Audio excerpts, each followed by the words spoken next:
Welcome to UO Today. I'm Paul Peppis, Director of the Oregon Humanities Center. My guest today is Michelle M. Jacob, an enrolled member of the Yakama Nation and Professor of Indigenous Studies and Director of the Sapsikwala Education Program in the Department of Education Studies at the University of Oregon. She also serves as affiliated faculty in the Department of Indigenous Race and Ethnic Studies and affiliated faculty in the Environmental Studies program. Jacob is author of Yakama Rising, Indigenous Cultural Revitalization, Activism, and Healing, published in 2013, and Indian Pilgrims, Indigenous Journeys of Activism and Healing with Saint Kateri Tekakwitha, published in 2016.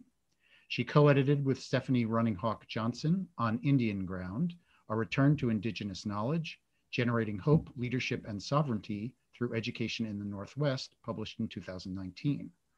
Her latest books are The Auntie Way, Stories Celebrating Kindness, Fierceness, and Creativity, and Huckleberries and Coyotes, Lessons from Our More Than Human Relations, both published in 2020. Jacob's research interests include Indigenous methodologies, spirituality, health, education, Indigenous feminisms, and decolonization. She has been awarded grant funding from the U.S. Department of Education, the National Endowment for the Humanities, the Spencer Foundation, and the National Science Foundation. Thanks, Michelle, for coming on the show. Oh, thanks for having me. Tell us first a little bit about your background. Yes, and I'll do just a brief introduction so people can hear my beautiful Indigenous language, Ijishkin. Shirchpachwai Inkna Shuniksha Michelle Jacob, Washna Yakama Kukunchash, University of Oregon Pa. Sapsikwala Education Studies. So hello everybody, my name is Michelle Jacob. I'm a member of the Yakama Nation. I'm very happy to be here. So you asked me to say a little bit about my background. I would say that I was raised up to do the work that I am exactly doing.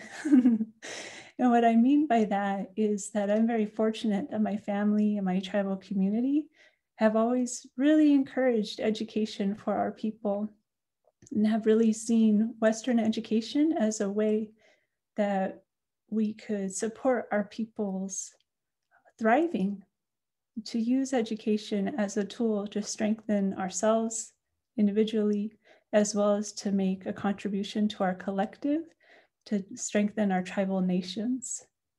And I'll tell you a little story about that.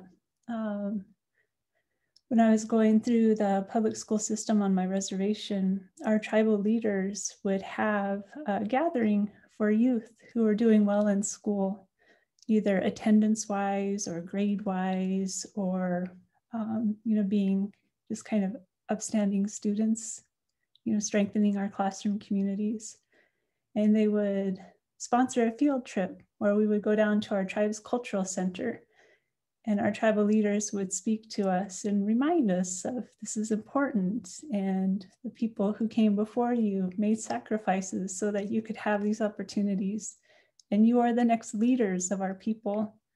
And so I was raised up hearing those important messages and having a lot of inspiring role models in my community. And so I try to carry that with me and do more and do better for the future generations. So you are a very prolific scholar, but your two most recent books, The Auntie Way and Huckleberries and Coyotes, are somewhat of a departure from your scholarly work. So first of all, just tell me a little bit about why you wanted to write these books, and then would you mind reading a story or two? Oh, I would love to. Yes, I have them right here. So here's the cover. Sorry, there's a little bit of a glare of The Auntie Way. And I wrote this book because in our communities, the auntie role is a sacred role, a privileged role. And we have so many examples of our aunties helping us, nurturing us, inspiring us, aunties who are blood related as well as chosen. And I just didn't see or hear a lot of that recognition and respect for aunties. And so I wrote a book about it with several short stories. And I wanted to make it an accessible text. And so the stories are, I think, very readable. relevant for kindergarten classroom, all the way up to doctoral seminars, I would say, because there's something interesting that happens in Western education in terms of the farther you go, kind of the more confusing sometimes the writing is. And, I believe Indigenous studies in particular, academic work generally, but Indigenous studies in particular should be accessible to our people. And so that was part of the spirit of the book. And so because we're talking about academic things today, I'll go ahead and read the story, Academic Aunties. And I think this will be, a story that will ring true for a lot of people who are watching. There's a special group of women who know the secret passages, trapdoors, and quicksand of the ivory tower. These women, sometimes elderly, sometimes young, sometimes in between, are good listeners, good observers. They are masterful at choosing their moments, knowing just when to draw a short dagger from the beaded holster at the back of their belt and thrust it forward to slay a dragon. I've seen it more than once. How can that short little blade do so much for so many? But these women are not looking for a fight. In general, they are happiest to visit quietly with a small group of people. They carry themselves in a way that shows you who they are, proud yet humble, kind but will hold you to high standards. These women are tough, yet velvety soft. They are academic aunties. Being with them is like attending a calm and rejuvenating tea party. Their care and concern for you is evident in the warm scones they place on the table inside the cloth-lined basket. Did you want jam with your scone? Strawberry or blackberry? Oh, she remembers. She has a jar of huckleberry jam she was saving just for this occasion. What wonderful nourishment in more ways than one. Academic aunties tell stories, softly chuckle at jokes, or if naughty jokes are shared, sometimes they howl with laughter, passers-by in the hallway peering in with quizzical looks on their faces. Academic aunties talk about work projects and their families. They tell stories about back home, share ideas with generosity, and always keep an eye towards helping connect you to what will help you to heal, to be your best you. Against all odds, these women exist in the halls of academia, a place that is typically hostile to everything academic aunties bring: love, kindness, encouragement, patience, hope. So our aunties, when needed, keep these magical gifts tucked away. That's why they have such big purses and strong shoulders from carrying that big bag of auntie magic. I've had so many academic aunties. At every college I attended, I found at least one. These women, who have very little to no reason to spend their time and energy, help and hope on you, but in some blessed way see a glint of potential amidst your wearying, flunking, lost my scholarship on academic probation self. And so they open their big bag of anti-magic. They know which form to fill out and which office to take it to, and which office worker is the least passive-aggressive. All of these things that are crucial to stop the bleeding and hemorrhaging of your academic and professional future from fading away. Academic aunties are partners in your dreams. They respect you enough to remind you in ways both implicit and explicit that in accepting auntie help, you become responsible for helping others in the future. You are expected to watch and learn about the anti-magic in their bags and to use what you learn to help others struggling with the same quicksand problems that you once fell into and avoid the trap doors that you once were stumbling over. I've never seen a job ad for an academic auntie, yet I cannot imagine living without them. Perhaps it is for the best that HR isn't classifying, reviewing, and ranking one's academic auntiness. But maybe it's not, I don't know. All I know is that academic aunties are magical and fierce and kind and patient and creative and demanding, all in a good way. I dream of an academy filled with anti-magic, I see it now, the ivory tower in a snow globe with the sparkling flakes of academic anti-magic casting a beautiful spell on everyone and everything. I hope we all get to attend the University of Anti-Magic. Thank you so much for sharing that great story. Since you dream of an academy filled with anti-magic, tell me a little bit about the Sapsikwala education program at U of O. I could imagine that is a program that begins to resemble your dream. Yes, yeah. Co-leading the Sapsikwala program with my colleague, Dr. Leilani Sabzalian, and with our amazing program coordinator, Stephany Tabibian. You know, it's the perfect opportunity to put into practice our theories that we write about as scholars in terms of Indigenous feminism and decolonization. And we really try to, model what does that look like on the ground. So how we interact with each other, the leadership team for the program. In the program, we have a policy of family comes first. And so if there's a pressing need in any of our families or our communities, that's understood as the highest priority. And that's why we're a team. We all don't need to do everything or be everywhere. And how can we say that we're, all about Indigenous self-determination if kind of the busy work of the institution takes a priority over the most pressing needs of our families and communities? So that's a way that we do that in the leadership team, and I'm very proud of that. And I'm so fortunate I get to work with my dream team. And then how we engage in leading the program. Our program is operated as a consortium with the 9 federally recognized tribal nations in the state of Oregon.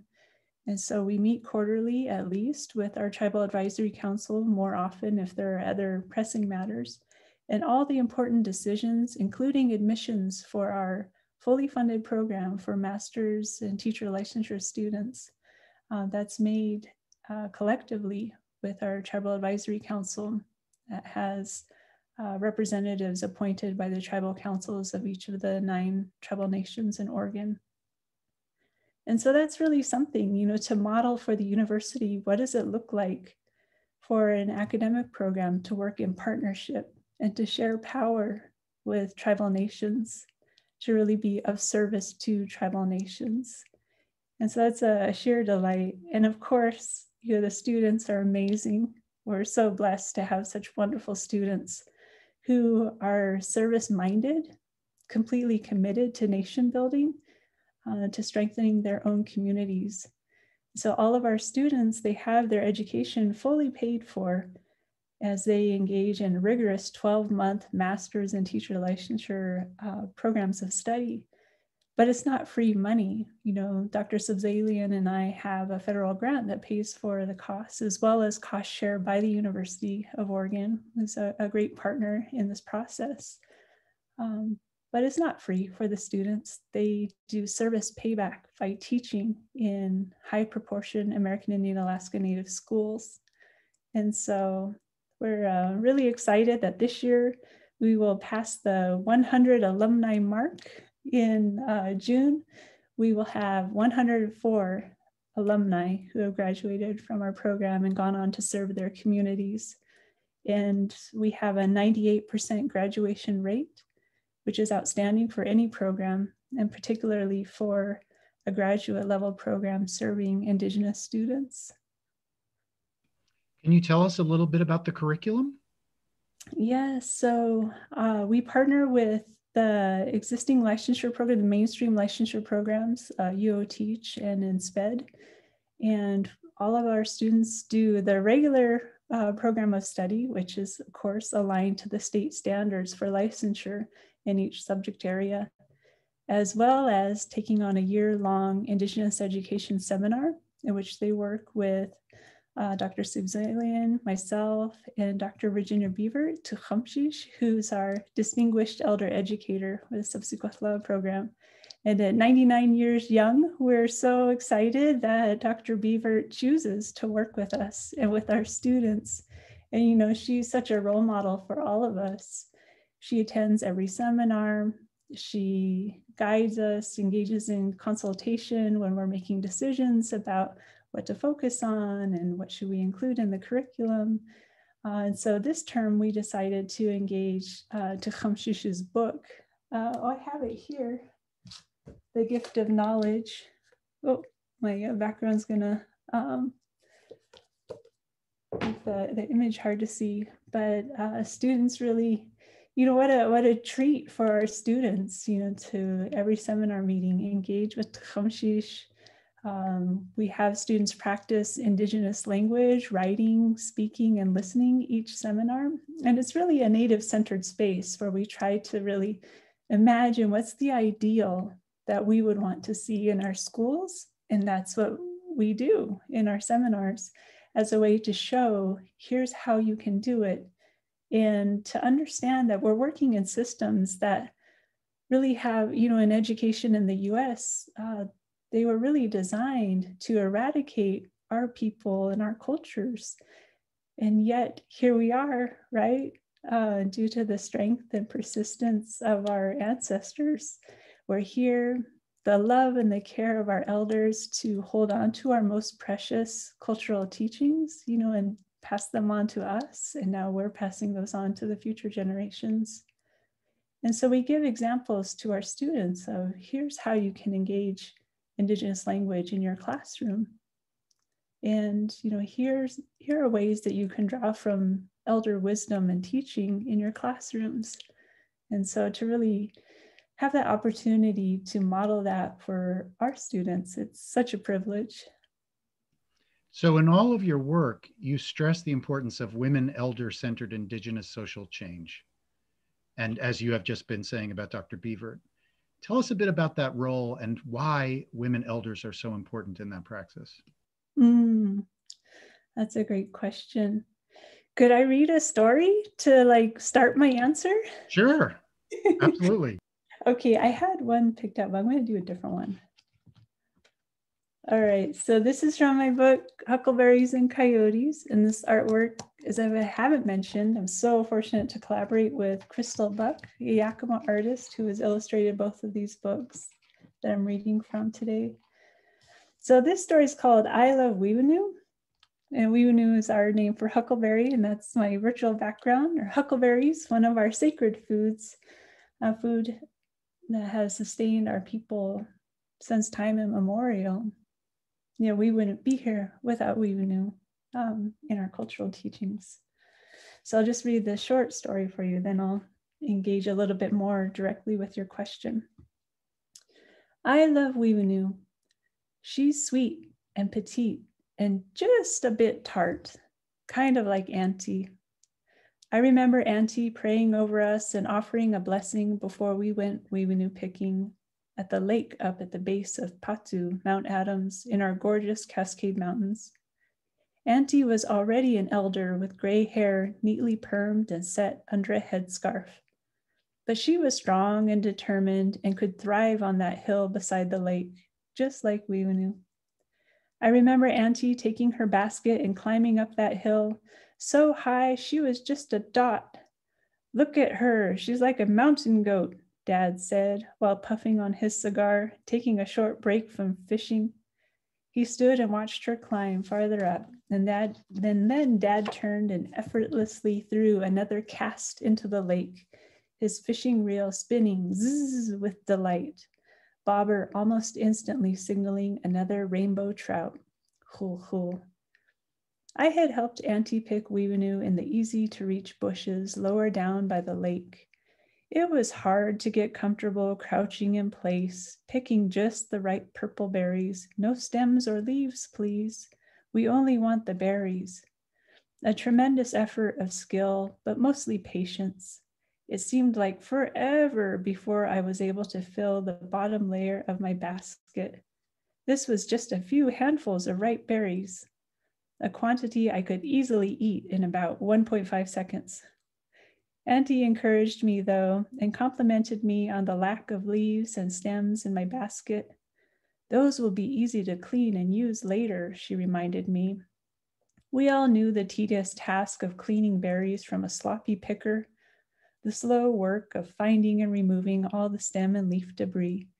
How quickly we'd like to condemn such a picker as immoral, thoughtless, selfish, in a hurry, some of the most vicious insults we could think of.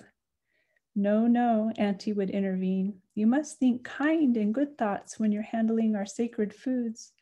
Wiwnu is your sister. You're harming her if you say harsh things or hold bad feelings around her. Yes, Auntie, I'm sorry. We'd quickly get back on track, stepping into our better selves. Of course, most of the berries were easy to clean as they'd come from Auntie's huge berry basket she repeatedly filled. Gallons and gallons of berries. Her many decades of practice picking huckleberries made her a true expert. Yet she always had patience, encouragement, and kind words for beginners who struggled to fill even the smallest basket or bag. Auntie's lessons stay with us. Her spirit soars like the eagle gliding near the hills where she used to pick Wiwnu. Every time I taste Wiwnu, I remember her, sweet, petite, and just a bit tart. I love my auntie, and I love Wiwnu. So, to get back to your question about the importance of women elders guiding us in our vision and our work for change, I think that it's so important to honor our culture bearers. And when we think about like our rich history of gathering, as the basis for our economy, for our nutrition, for our sustenance, that is the realm of women and women elders as experts in really knowing the land and our sacred plant foods that traditionally made up the majority of our diets. And so there are a lot of reasons why women have important wisdom and insights and are such strong role models for us.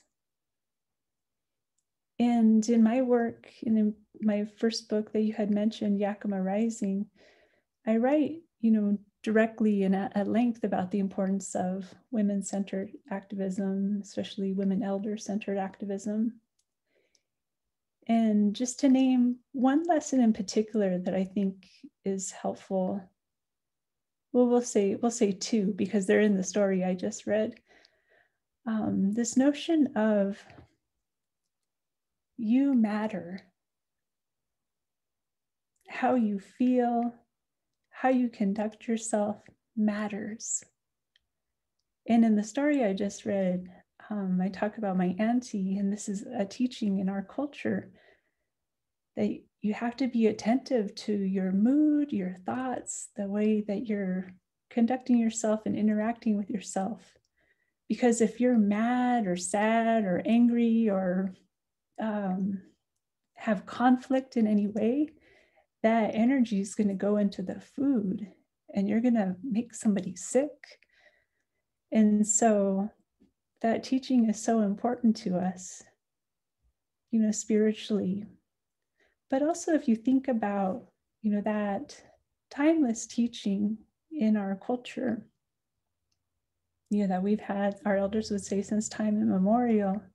And you think about it today, especially now in the pandemic where people are isolated, but even, before this unique time, you think about problems facing youth and elders, all people really, but we'll focus on youth, for example,